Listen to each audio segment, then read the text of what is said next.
Friends, welcome to our channel. Latest ఎపిసోడ్లో ఏం జరగబోతుందో ముందుగానే తెలుసుకుందాం. ఫ్రెండ్స్, డైలీ సీరియల్ నోటిఫికేషన్ కోసం ఛానల్ని సబ్స్క్రైబ్ చేసుకోండి ఫ్రెండ్స్. అండ్ పక్కనే ఉన్న బెల్ ఐకాన్ని క్లిక్ చేసి ఆల్ ఆప్షన్ని సెలెక్ట్ చేసేయండి. ఇక కావ్య అయితే వాళ్ళ అత్తయ్యతో మాట్లాడుతూ ఉంటే, ఏంటి నా పర్సనల్ విషయాల గురించి నీకెందుకు, అయినా నీకు ఎంత ధైర్యం లేకపోతే నా పర్సనల్గా మాట్లాడడానికి వస్తావు అని అనగానే, అమ్మో ధైర్యాన్ని పక్కన పెడితే ముందలా మీరు కోపంతో మాట్లాడకండి, నాకు మీ ఎదురుగా నుంచొని మాట్లాడడానికి కూడా భయం వేస్తుంది, కానీ ఒక్క విషయం మాట్లాడదామని ధైర్యం చేసి వచ్చాను. మీరు మావయ్య గారికి శిక్ష వేస్తున్నాను అని అనుకుంటున్నారు కదా, కానీ మావయ్య గారికి శిక్ష వేయటం పక్కన పెడితే చేతులారా మీ జీవితాన్ని, మీ ఆనందాన్ని మీరే తీసేసుకుంటున్నారు అత్తయ్య గారు. ఒక్కసారి ఆలోచించండి. జరిగిన విషయాల గురించి ఆలోచిస్తూ ఉంటే ఎవరికైనా భవిష్యత్ అనేది ఎలా ఉండబోతుంది అన్నది నేను మీకు ప్రత్యేకంగా చెప్పవలసిన అవసరం ఏమీ లేదు. మీరు ఇంతకాలంలో ఎన్నో జీవితాలను చూస్తుంటారు, బయట ప్రపంచాన్ని చూసి ఉంటారు. భార్యాభర్తలు ఎలా ఉండాలి, ఒకవేళ తప్పు చేస్తే ఎలా ఉండాలి, ఇవన్నీ నేను నీకు చెప్పవలసిన అవసరం లేదు. కానీ నా కళ్ళ ముందు మా అత్తయ్య మావయ్య కలిసి సంతోషంగా ఉండాలని కోరుకుంటున్నాను కాబట్టే మీ భవిష్యత్తు కన్నీళ్ళమయం కాకూడదు అని నేను అయితే ఈ రకంగా చెప్తున్నాను అని చెప్పేసి కావ్య అక్కడి నుంచి వెళ్ళిపోతుంది. ఇది పేరుకి, ఇది కేవలం చిన్నది మాత్రమే. పెళ్ళయి సంవత్సరమే మాత్రమే అయ్యింది, కానీ నాకండా జీవితాన్ని చూసేసినట్టుగానే బాగానే మాట్లాడుతుంది మాటలు అని చెప్పేసి అపర్ణ అయితే మనసులో అనుకుంటూ ఉంటుంది. అయితే ఇక ఇది ఇలా ఉండగా ఉదయాన్నే అప్పు వచ్చేసేసి నేను గ్రౌండ్కి వెళ్తున్నాను అని అనగానే, ఎక్కడికి వెళ్ళొద్దు, బయటికి వెళ్ళామంటే కాళ్ళు ఎరక్కొట్టి కూర్చోబెడతాను, ఇంట్లో మర్యాదగా ఒక మూల కూర్చో అని చెప్పేసి కనకం అంటూ ఉంటుంది. ఏంటమ్మా ఏమనుకుంటున్నావు, బయటికి వెళ్తానన్నా కనీసం వెళ్ళనివ్వటం లేదు, ఎవరికో భయపడుతూ నేనెందుకమ్మా జీవితాన్ని గడపాలనుకుంటున్నాను. అయినా నీకో విషయం చెప్పమంటావా, నేను మొన్ననే పోలీస్ ఎగ్జామ్స్ రాశాను, వాటి రిజల్ట్స్ కొన్ని రోజుల్లో వచ్చేస్తాయి. రిజల్ట్స్ వచ్చి నేను పాస్ అయ్యాను అనుకో, ఆ తర్వాత ఏం చేయాలో తెలుసా, ట్రైనింగ్కి వెళ్ళాలి. ట్రైనింగ్కి వెళ్ళి అక్కడ ఇబ్బంది పడేకుండా ముందుగానే నేను ప్రతినిత్యం గ్రౌండ్కు వెళ్ళి లాంగ్ జంపు, హై జంపు అని ఇవన్నీ ప్రాక్టీస్ చేసుకున్నాను అనుకో, నాకు ట్రైనింగ్లో ఉపయోగపడతాయి. ఎవరో ఏదో అనుకుంటున్నారని నా జీవితాన్ని నేనెందుకు నాశనం చేసుకుంటాననుకుంటున్నావు అని అనగానే ఈ లోపల కృష్ణమూర్తి వస్తాడు. కనకం, మన అమ్మాయి చెప్పిన విషయంలో కూడా నాకేమాత్రం తప్పు అయితే కనిపించడం లేదే అని అనగానే, మీ కంటికేమీ కనిపించవండి, ఆ తర్వాత ఈ ఇంట్లో బస్తీ ఉన్న మొత్తం కూడా ఈ ఇంటి మీద పడి ఇష్టం వచ్చినట్టు మాట్లాడారు కదా, అది మీరు మర్చిపోయారా అని అనగానే, సరే అయితే అప్పు నువ్వు ఒక్కదానివి వెళ్తే ఏదో ఒక గొడవలో ఏదో ఒక మాటలో పెరుగుతూనే ఉంటాయి, నీతో పాటు బంటి గారిని కూడా తీసుకొని వెళ్ళు అని అనగానే, సరేనన్నా ఇక మీ ఇష్టం అని చెప్పేసి పదరా బంటి అని అనగానే, సరే అక్క నేను కూడా నీతో పాటు వాకింగు జాగింగు అన్నీ చేస్తాను, పదక్క వెళ్దాం అని చెప్పేసేసి ఇక బంటితో కలిసి అప్పు అయితే జాగింగ్లన్నీ కూడా చేస్తూ ఇక తను పోలీస్ కాబట్టి ట్రైనింగ్లు అవి కూడా ఎలా ఉంటాయన్నది గ్రౌండ్లో ప్రాక్టీస్ చేసుకుంటూ ఉంటుంది. అయితే ఇక ఇదిలా ఉండగా, ఏంద్రా అప్పు చాలా కాలానికి గ్రౌండ్కి వచ్చింది, పాపం ఇక ప్లాన్లు ఏవి సక్సెస్ అవ్వలేదనుకుంటా, పెళ్ళి అవ్వలేదనుకుంటా, అందుకోసమే గ్రౌండ్లో ఇంకెవరైనా దొరుకుతారేమోనని వచ్చిందేమో అని చెప్పేసేసి అప్పుతో ఇష్టం వచ్చినట్టు మాట్లాడుతూ ఉంటారు. అరే పెళ్ళే కావాలా ఏంట్రా, డబ్బుంటే చాలు, మొన్ననే కదా లాడ్జింగ్ హోటల్లో దొరికింది, ఇంకెవర్రా పెళ్లి చేసుకుంటారు, పాపం ఆ అబ్బాయి ఏమో పెళ్లి చేసుకోవాలనుకుంది, తన భార్య ఏమో ఇద్దరికి పోలీస్ స్టేషన్కి తీసుకొని వెళ్ళింది అని చెప్పేసేసి అప్పు ఓర్పు సహనం పడుతుందని చెప్పేసేసి క్రికెట్ ఆడుకుంటున్న వాళ్ళందరూ కూడా అప్పు గురించి చాలా వల్గర్గా మాట్లాడుతూ ఉంటే కోపాన్ని సహించి అప్పు ఒక్కసారిగా వాళ్ళ మీద ఫైర్ అవుతుంది. వాళ్ళు దేంతో అయితే బాల్స్తో క్రికెట్ ఆడుతున్నారో ఆ వికెట్లు, ఆ బ్యాటు తీసుకొని వాళ్ళను ఇష్టం వచ్చినట్టు చెత్త కొడుతూ, ఏంట్రా మీ ఇంట్లో ఉన్న అక్కలకి అమ్మలకు కూడా ఇలానే మాట్లాడతారా? మీ ఇంట్లో కూడా ఆడవాళ్ళు ఉంటారు కదా, ఏ మాత్రం కొంచెం కూడా బుద్ధి జ్ఞానం లేకుండా ఇలా మాట్లాడుతున్నారేంట్రా? మీ తల్లి నీకు అన్నం పెడుతుందా లేకపోతే ఇంకేమైనా పెడుతుందా అని చెప్పేసి వాళ్ళ మీద ఇష్టం వచ్చినట్టు మాట్లాడుతూ ఇక వాళ్ళకైతే 3 చెరువుల నీళ్ళైతే తాగిస్తుంది. ఇక ఆ ముగ్గురికి రక్తాలు అయితే వచ్చేస్తూ ఉంటాయి. అప్పు దెబ్బలకు వాళ్ళకు రక్తాలు రావడంతో అదే సమయంలో పోలీస్ వాన్ వెంట వెళ్ళటంతో కాపాడండి సార్, కాపాడండి, ఒక ఆడదాని చేతిలో 3 మగాళ్ళు తన్నులు తింటున్నాం, మళ్ళీ ఏదైనా అంటే ఆడదాని మీద చెయ్యి ఎత్తకూడదు, ఆడవారితో ఫైట్ చేయకూడదు అని అంటారు. చూడండి సార్ మమ్మల్ని ఎలా చితక్కొడుతుందో, మీరు ఇట్నుంచి వెళ్ళటం మేము చేసుకున్న అదృష్టం, లేకపోతే మా ముగ్గురిని చంపి ఇక్కడే పాతేసేది ఈ అప్పు అని అనగానే, ఏంటమ్మా వాళ్ళకు రక్తాలు వచ్చినట్టు కొట్టింది ఎవరు, నువ్వేనా అని అనగానే, అవును నేనే కొట్టాను, కానీ దానికి కారణం అని అనగానే, కారణాలు గిరణాలు నేనేం అడగటం లేదు, కొట్టింది నువ్వే కదా, జైలుకు నడు, పద పోలీస్ స్టేషన్కి పద, ఈ పంచాయతీని పోలీస్ స్టేషన్ని తీర్చుదాం అని చెప్పేసేసి వీళ్ళందరూని కూడా పోలీస్ స్టేషన్కి తీసుకొని వెళ్తారు. అప్పునేమో అరెస్ట్ చేస్తారు. అమ్మో, అప్పు అక్కని పోలీసులు తీసుకొని వెళ్ళారంటే మళ్ళీ పెద్దమ్మ తిడుతుంది. ఇప్పుడు నేను పెద్దమ్మ వాళ్ళకు చెప్పటం కన్నా కళ్యాణ్కి చెప్తేనే మంచిది అని చెప్పేసేసి కళ్యాణ్కి ఫోన్ చేస్తే, ఎక్కడున్నారు మీరు అని అంటూ ఉంటే, ఇప్పుడే బయటకు వచ్చాను అని అనగానే, అప్పుని పోలీసులు తీసుకొని వెళ్ళారు, ఇష్టం వచ్చినట్టు మీ గురించి తప్పుగా మాట్లాడారు అని అనగానే, అవునా, నువ్వెక్కడున్నావు, అక్కడే ఉండు, వస్తున్నాను అని చెప్పేసేసి కళ్యాణ్ వచ్చేసేసి ఇక బంటిని పికప్ చేసుకుంటాడు.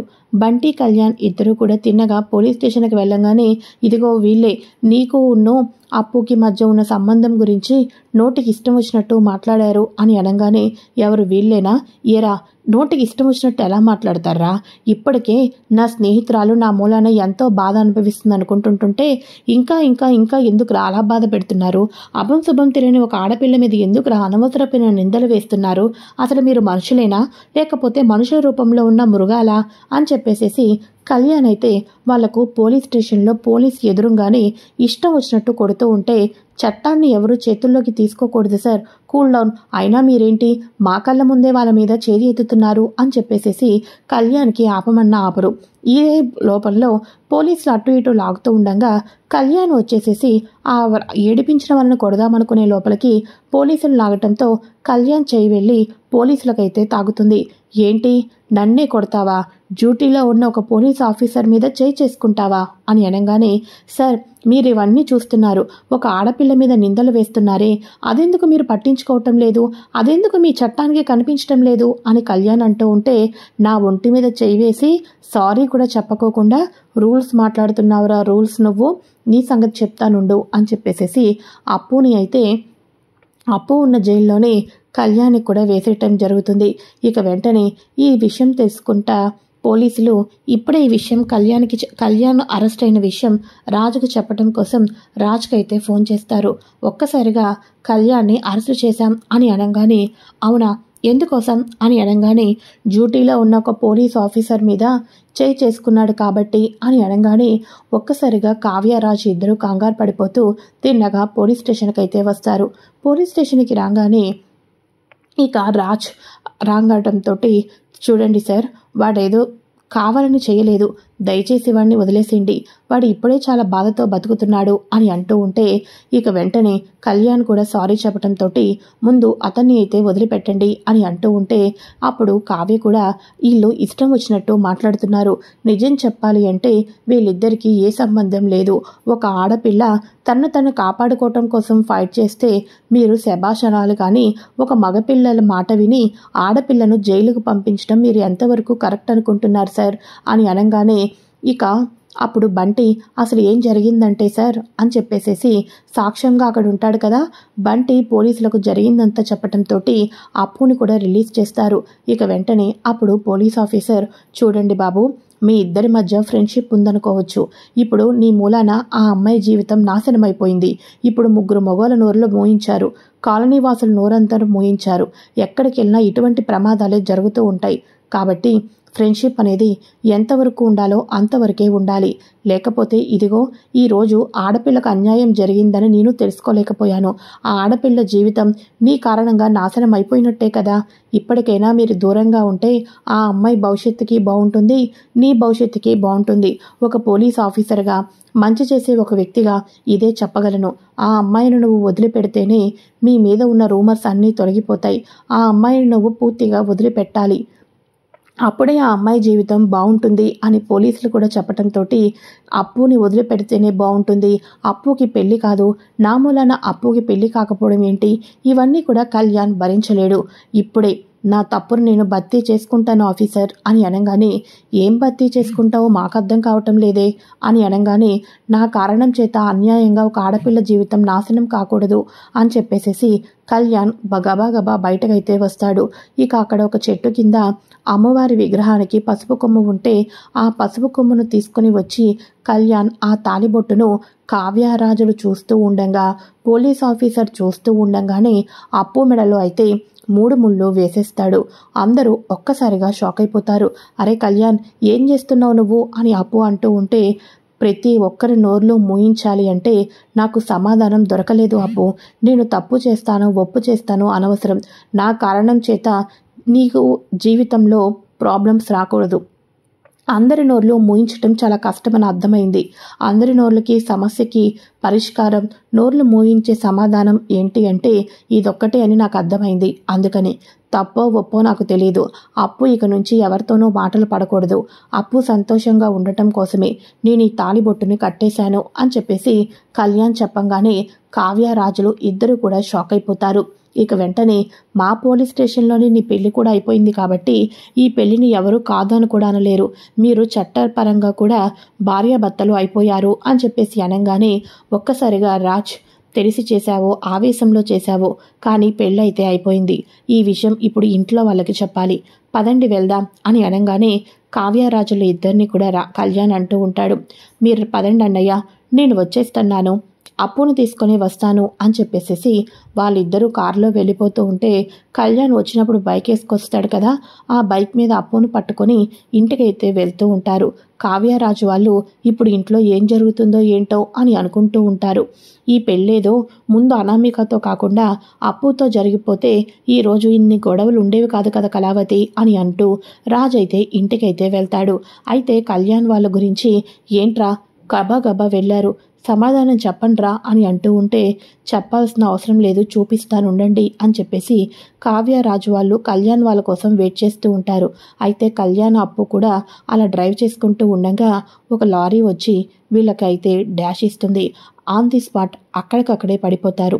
ఇక వెంటనే అప్పుకి గాయాలవుతాయి, కళ్యాణ్కి ఎక్కువ గాయాలవుతాయి. తలకు పెద్ద దెబ్బ తగులుతుంది, బ్లడ్ కూడా వస్తుంది. ఇక వెంటనే ఇద్దరిని కూడా అంబులెన్స్లో తీసుకొని వెళ్ళి హాస్పిటల్లో అయితే అడ్మిట్ చేస్తారు. అప్పు అయితే అవుట్ ఆఫ్ డేంజర్, కానీ కళ్యాణ్ పరిస్థితి మాత్రం చాలా దారుణంగా ఉంటుంది. బ్లడ్ లెక్కిస్తూ ఉంటారు. 24 అవర్స్ దాటితే తప్ప కళ్యాణ్ పరిస్థితి ప్రాణాలతో ఉంటాడా లేదా అన్నది చెప్పలేమని డాక్టర్స్ అయితే చెప్తూ ఉంటారు. దుగ్గిరాల వారందరూ కూడా ఈ విషయం తెలుసుకొని హాస్పిటల్కి పరుగున వచ్చి డాక్టర్ చెప్పిన మాటలు విన్న తర్వాత ప్రతి ఒక్కరూ షాక్ అయిపోతారు. ఇక రుద్రాణి అయితే కళ్యాణ్ 3 ముళ్ళు వేసి 30 గంట కూడా కాలేదు, అప్పుడే హాస్పిటల్ పాలయ్యాడంటే ఆమెను పెళ్లి చేసుకున్న తర్వాత ఇంత పెద్ద అన్యాయం జరుగుతుందని అస్సలు అనుకోలేదు. అప్పు తాళి కట్టిన వేళ విశేషం. ఇంట్లోకి అడుగు పెట్టకముందే కళ్యాణం హాస్పిటల్లో పాలయ్యాడంటే అటువంటి ఆడది ఇంట్లోకి అడుగు పెడితే ఇక తర్వాత ఏం జరుగుతుందో అని చెప్పేసి రుద్రాని ధాన్యలక్ష్మిని రెచ్చగొడుతూ ఉంటుంది. ఇక అప్పు నష్టజాతకురాలు. అప్పు అడుగు పెట్టిన తర్వాత అక్కడ నాశనానికే దారి తీస్తుంది అన్నట్టుగా రుద్రాణి అయితే అంటూ ఉంటుంది. ఇది ఫ్రెండ్స్ లేటెస్ట్ ఎపిసోడ్. మరి జైల్లో ఉన్న అనామిక తల్లిదండ్రులకి, అనామికకు కళ్యాణ్ అప్పుని పెళ్లి చేసుకునడం తర్వాత ఏం చేయబోతున్నారు వీళ్ళందరూ కూడా కలిసి? నెక్స్ట్ ఎపిసోడ్లో కళ్యాణ్కి ట్రీట్మెంట్ ఎలా అవ్వబోతుంది? కళ్యాణ్ సేఫ్గా ఇంటికి తిరిగి వచ్చిన తర్వాత ఒకే ఇంట్లో అక్కా చెల్లెళ్ళు 3 ఉండబోతున్నారు. అప్పు ఎటువంటి సిచ్యువేషన్స్ని ఫేస్ చేయాల్సి వస్తుంది? మరెన్నో లేటెస్ట్ ఇన్ఫర్మేషన్స్ తెలుసుకోవాలి అనుకుంటే తప్పకుండా ఛానల్ని సబ్స్క్రైబ్ చేసుకొని పక్కనే ఉన్న బెల్ ఐకాన్ని క్లిక్ చేసి ఆల్ ఆప్షన్ని సెలెక్ట్ చేసేయండి.